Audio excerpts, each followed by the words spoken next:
Hi friends, good morning. Welcome to one more mini vlog. ఇది నా morning routine ఎలా ఉంటుందో నేను మీకు ఈ వీడియోలో చూపిస్తాను.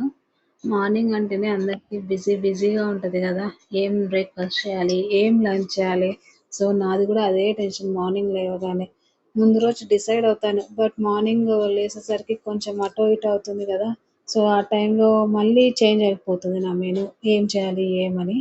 ఇలా నైట్ బాదం పప్పు నానబెట్టేసి పెట్టేస్తాను. సో మార్నింగ్ లేవగానే ఆ బాదం పప్పు తిన్న తర్వాత నేను నెక్స్ట్ వర్క్లో స్టార్ట్ అవుతాను. నాకు టీ కాఫీ అవేం అలవాటు లేవు కాబట్టి సో అవి తిన్న తర్వాత కొంచెం ఎనర్జీ వస్తుంది. ఇంకా నేను బ్రేక్ఫాస్ట్కి ఏం చేయాలి, లంచ్కి ఏం చేయాలని అన్ని కూరగాయలు తీసుకొని పెట్టేసి అలా అన్నీ కట్ చేశాను. సో ఆ రోజు నేను బ్రేక్ఫాస్ట్కి పూరీ చేశాను. పూరీ విత్ బొంబాయి చట్నీ, ఎర్రకారం. సో నేను ఇలా పూరీలోకి అన్నీ కట్ చేసేసుకొని ఆనియన్స్, టమోటా, ఆలు అండ్ పచ్చిమిర్చి వేసేసుకోవాలి. క్యారెట్ ఉంటే క్యారెట్ వేసుకోండి. క్యారెట్ నా దగ్గర లేదు కాబట్టి ఆ రోజు వేయలేదు. ఇలా అన్నీ మగ్గిన తర్వాత నేను ఇంకా పూరీ పిండి కూడా తడపడానికి అదే ఇది మగ్గుతుంది కదా, ఆ టైంలో నేను పూరీ పిండి కలిపేసాను. పూరీలోకి నేనైతే పిండిలోకి ఏం వేయనండి, చక్కెర కానీ బొంబాయి రవ్వ కానీ ఏమి వేయను. జస్ట్ ఆయిల్ అండ్ సాల్ట్ వేసేసి కలిపేస్తాను. వాడేది కూడా ఆశీర్వాద్ వాడతాను. పూరీ అనేది చాలా సాఫ్ట్గా ఉంటుంది, బాగానే పొంగుతుందండి. కొంతమంది వేస్తారు బట్ నాకేం డిఫరెన్స్ అయితే అనిపించదు, సో నేను వేయను. ఇలా మెత్తగా తడుపుకున్న తర్వాత పక్కన పెట్టేసుకున్నాను. ఈ లోపల ఇలా కారం కూడా వేసాను పూరీలోకి. ఈ కారం బాగుంటుంది, అంటే మా సైడ్ కొంతమంది ఇలా తింటారు. ఎర్రకారం కంపల్సరీ కదా రాయలసీమ సైడ్ ఏ దానికైనా. సో ఇలా కారం వేసేసి పెడతాను. తర్వాత లంచ్లోకి ప్రిపేర్ చేస్తున్నాను కర్రీ.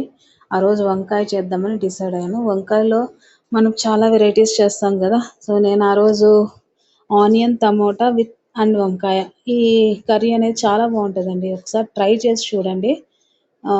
ఈజీ అయిపోతుంది. లంచ్లోకి ఐ మీన్ లైక్ బ్రేక్ఫాస్ట్ చపాతీలోకి కానీ, ఇలా లంచ్లోకి కానీ, రైస్లోకి కానీ ఈ కర్రీ చాలా టేస్టీగా ఉంటుంది. నేను వంకాయలో చాలా వెరైటీస్ చేస్తాను, లైక్ గుత్తి వంకాయ, వంకాయ బజ్జీ బాగుంటుంది. వంకాయ ఫ్రై కూడా చేస్తాను తెల్లవాయి కారంతో, బాగుంటుంది. బట్ ఈరోజు అయితే ఇదైతే ఈజీ, ఒక కర్రీతో అయిపోతుంది కదా. ఇంకా మళ్ళీ సపరేట్ పప్పు అవి వండాల్సిన పని లేదు. ఇదే అన్నంలో కలుపుకొని తినేయచ్చు కదా ఈజీగాని. ఇలా ట్రై చేస్తాను. అండ్ వీక్లీ కూడా ట్వైస్ అలా పప్పు చేస్తాను. లేదంటే ఇలా కర్రీస్, ఒకటి రైస్ ఐటెం, రెండు చేయాలంటే బాబుతో అవ్వదు కదా నాకు. సో ఇలా ప్రిపేర్ చేసుకుంటాను నా మెనూ అనేది. ఇది మగ్గిన తర్వాత ఉప్పు, కారం, ధనియా పౌడర్ వేసుకొని మిక్స్ చేయండి. కొంచెం ఉప్పు, కారం అవి మగ్గిన హీట్ అయిన తర్వాత లాస్ట్లో కొంచెం కొత్తిమీరతో గార్నిష్ చేసుకోండి. ఇది రైస్లో కంటే చాలా బాగుంటుంది. ఒకసారి ఇలా ట్రై చేయండి ఫ్రెండ్స్, చాలా చాలా అంటే చాలా బాగుంటుంది వంకాయ కర్రీ.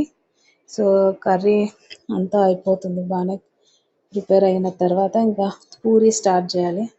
అయిపోయింది. తర్వాత పూరీ ఇలా ఆయిల్ పెట్టేసుకున్న. పూరీలో కూడా మీరు చూస్తే ఆయిల్ చాలా తక్కువ వేసుకుంటాను. పూరీ సరిపోయడమైన ఐ మీన్ లైక్ పూరీ పొంగి పట్టేమైన ఆయిల్ వేస్తాను. ఎందుకంటే కాంచిన నూనె ఎక్కువ వాడకూడదు కదా. సో ఎక్కువ వేస్తే ఆ నూనె అన్నిటికీ వాడతాం కాబట్టి నేను ఇలా కొంచెంతోనే పూరీ కాలుస్తాను. బాగానే ఉంటుంది, నాకు బాగానే పూరీ పొంగుతుంది, టేస్ట్ బాగానే ఉంటుంది. అంత వేయాల్సిన పని లేదు. ఆయిల్ సగం కడాయికి వేయాల్సిన పని లేదు. ఇలా కొంచెంగా వేసుకోండి, ఆయిల్ అనేది వేస్ట్ అవ్వకుండా ఉంటుంది కదా.